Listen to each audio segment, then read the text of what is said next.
Hey guys, so yay, our last notes of the year. Yesterday we went over how to read a heating curve, and here's my little heating curve, and that to go from solid to liquid or liquid to gas, heat has to be added. And to go from liquid to solid or gas to a liquid, heat is released. Today we're going to go over how to calculate how much heat is absorbed or released in these changes. And if you remember yesterday, I mentioned to calculate heat, it requires a few things. Mass, what type it is, the state of matter that it is. And so you'll see all of those are in the formula. So our two formulas, which they're kind of blurry, to calculate heat. Now, friendly reminder, heat is Q. Is our first one, Q equals M times C times delta T. And what does that stand for? Q is heat, M is mass, and mass is in grams.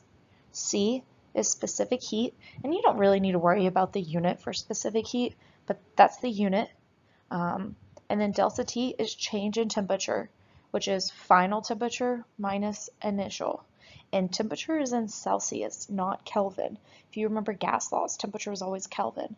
Reverse, now it's Celsius. And so that is our first formula. Our second formula that you'll use is Q equals M times delta H.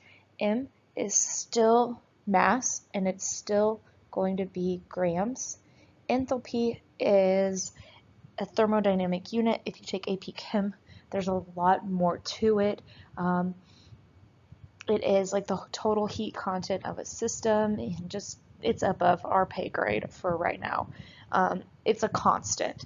You'll always be given the change in enthalpy, so don't worry about that. Our two formulas. Now, how do we use these formulas? Well, you're going to have to think about a heating curve. And if I'm talking about an object on the diagonal part of a heating curve, you use that formula. And so what do I mean? If I'm talking about heating up water, let's say I want water to go from, let me put back my pen, water to go from 10 degrees Celsius, and I want to heat it up to 90 degrees Celsius. Well, 10 and 90 degrees Celsius is right here on this diagonal part. So I will use this formula. And then if my object is at a plateau or the flat part of the heating curve, I'm going to use this formula. So this formula is used for phase changes to figure out how much energy is required for water right here to melt, or for water to boil. I'll use that one. And as we go through the examples, it will make a little bit more sense, and you'll see. And then just some constants that we will need. All of these over here are specific heats. Today we're going to use the water and the iron one, but I'll have these on all of the slides. And then over here, these are our delta H's. And I said they are constants. Now, this one is the delta H of, and I forgot to, it's got the little, spell check thingy, the delta H of fusion. What is fusion? Fusion is melting. And then, which is solid to liquid. That's the delta H for vaporization, which is liquid to gas. Okay, so our first example, how much heat in joules is released when 3.2 gram sample of liquid water is cooled from 83 degrees Celsius to 54 degrees Celsius? Okay, well, thinking about my heating curve, I'm going from 83, which is like right here, to 54, which is right here. And so that is on the liquid part of the heating curve, which is diagonal. So I'm going to use the formula Q equals MC delta T. M is mass, and it's in grams, which is right there, 3.2 grams. My C, my specific heat, well, right now it's at 83 to 54 degrees Celsius. So is it water, ice, or steam? It's water.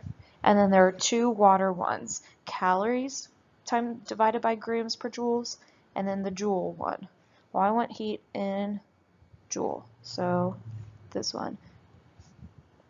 So there's my specific heat, and then change in temperature. Change in temperature is the final temperature minus the initial temperature, which in the case of this is it's going to be cooled from 83 to 54.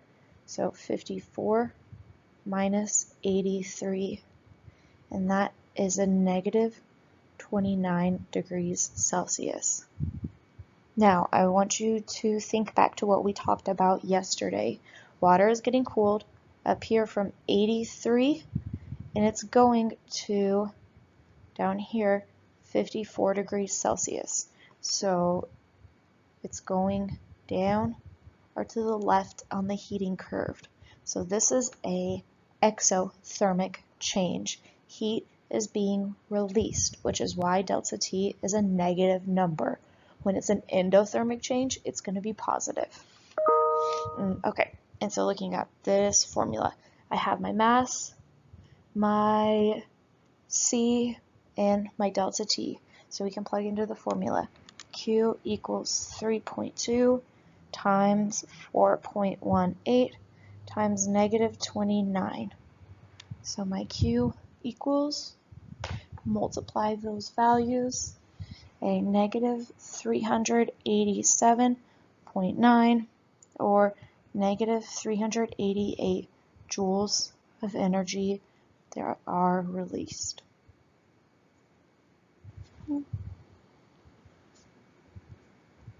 There's our first example. That's the J for the unit. We're going to do a few more. Calculate the energy transferred when 4.6 grams of ice is melted at 0 degrees Celsius. Okay, so 0 degrees Celsius and it's melting. Melting is a phase change. And so I'm going to use the formula Q equals M times delta H. I have my mass, 4.6, but melting, is that fusion or vaporization? That's fusion, so this one. Okay, so it is just 4.6 times 334. Multiply those, and Q equals 1536 joules. Now, let's think about, is this a positive or a negative Q? If it's melting, it's going from solid to liquid. So it's going right on the heating curve. It's endo, so my heat value is positive. If I said water was freezing, you would need to throw a negative in front of that Q because that would be an exothermic change. Okay, next one. How much energy is transferred when 9.8 grams of water vapor condenses on a soda can at 100 degrees Celsius? Well, if you don't know what that word condenses means, condensation, that is going from a gas to a liquid, which what we just talked about, going from gas to liquid, going that way, that's going left, which means that's an exothermic change. And my Q value, my heat, it should be negative because heat is being released. Now, it's condensing, it's a phase change. It's 100 degrees, that's a flat line on that curve. So the formula I'll use is Q equals M delta H. Q equals 9.8 times, now for my delta H, I'm not going to use fusion because that's melting, and this is at 100 degrees Celsius.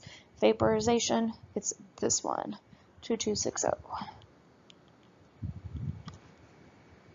Multiply those, and when this gas condenses, it is 22148 J, but I know it's an exothermic change, and so I have to throw a negative symbol in front because that is how much heat is being released. And we're going to do just a few more. Okay. Calculate the energy absorbed when 12 grams of ice raises from -55 to -28 degrees Celsius. So we are in negative temperatures. We're in the diagonal part of the line. So it'll be Q equals MC delta T. And then my temperature change is temperature final minus the initial temperature. So -28 minus -55 equals +27. And then this water is going from way over here, -55, to -28. Still negative, but it is going right on the curve. It's an endothermic change. My Q value is positive, and it should be positive. And it will be positive because the temperature change is positive. Okay. And then this is ice because it's down here in the solid part. So I need to use the ice specific heat, which is 2.016. Can't use the water or the steam one. And then I think we have everything to plug in. So Q equals my mass, 12 grams, times the specific heat of ice, and I'm using ice because it's ice, 2.06 times the change in temperature, which is +27 degrees Celsius, and that equals 667 joules. And it's a positive joule because this is an endothermic change, as we said earlier. So don't throw a negative symbol in front. Okay. Next, we got two more. Calculate the energy absorbed when 10 grams of solid iron raises from 55 to 128, and I'm telling you there's not a phase change. So it's solid the whole time. And this time we're going to use iron, which is right here. There is its specific heat. And there's not a phase change, so it's Q equals MC delta T. My temperature change, final temperature minus initial temperature, 55 minus, that's not my final, that's my initial, 128 minus 55, which is 73 degrees Celsius, and that's positive. This is an endothermic change. Even though this heating curve is water, the heating curve of iron is really similar, except for iron, it's going to be solid like forever. Like me, then we do. But still, it's going to be 55, 128. It's going right. It's an endothermic change, so my Q is positive. So my delta T is positive. Okay, so Q, my mass, 10. The specific heat of iron, 0.449 times my change in temperature, 73. Multiply all of those together. Q equals 327.7 or 328 joules. And that's how much energy gets absorbed. And then last example, calculate the energy absorbed when 1.5 grams of ice at -5 degrees melts into 10-degree water. So this time, I'm going to redraw that heating curve really fast. We're starting right here at -5 degrees, and we're coming to 10 degrees here. And so we're not just on the diagonal part of the heating curve. This ice has to increase in temperature and get to 0 degrees. And then what does it have to do when it gets to 0 degrees? It has to melt, which requires energy. And then once it's completely melted, the temperature can change again to 10 degrees. So this is actually going to have 3 calculations. One calculation for the first part of this heating curve, where it goes from -5 to 0. And to go from -5 to 0, that right there is a temperature change. So we're going to have to do Q equals mc delta T and figure out how much energy is required for that.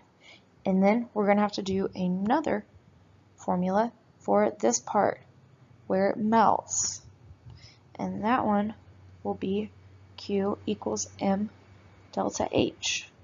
And then we don't want 0 degree water, or sorry, yeah, 0 degree water. We want 10 degree water. So we'll have to do another formula for right here. And that's a diagonal line again. So that's going to be Q equals mc delta T as well.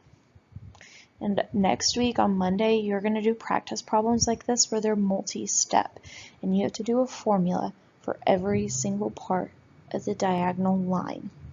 So if, let's say I wanted this to become 110 degree gas, you would have to finish this out. Oops. Well, I didn't mean to erase that. But you would have more formulas.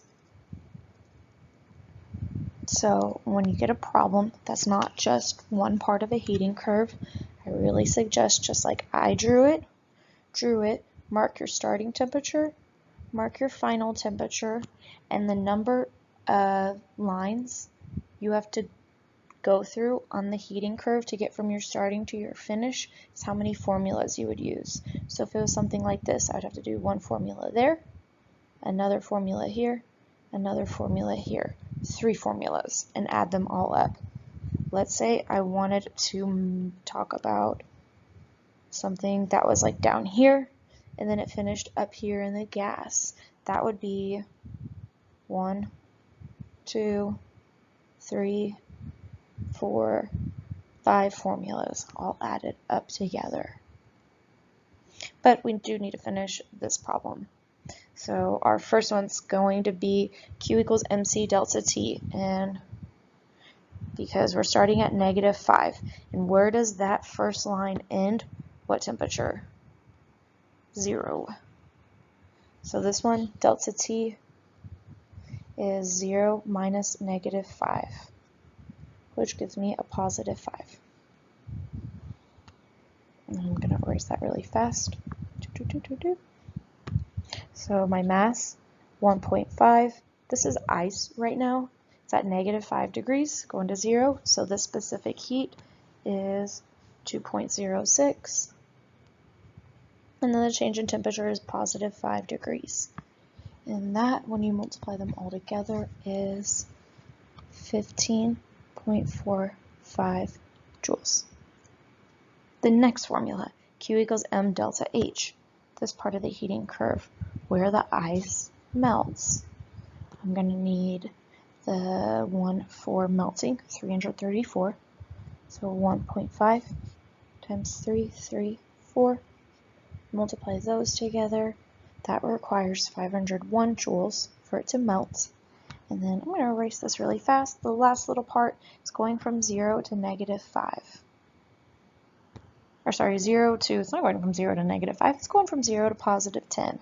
And so my change in temperature is 10 minus 0, so a +10.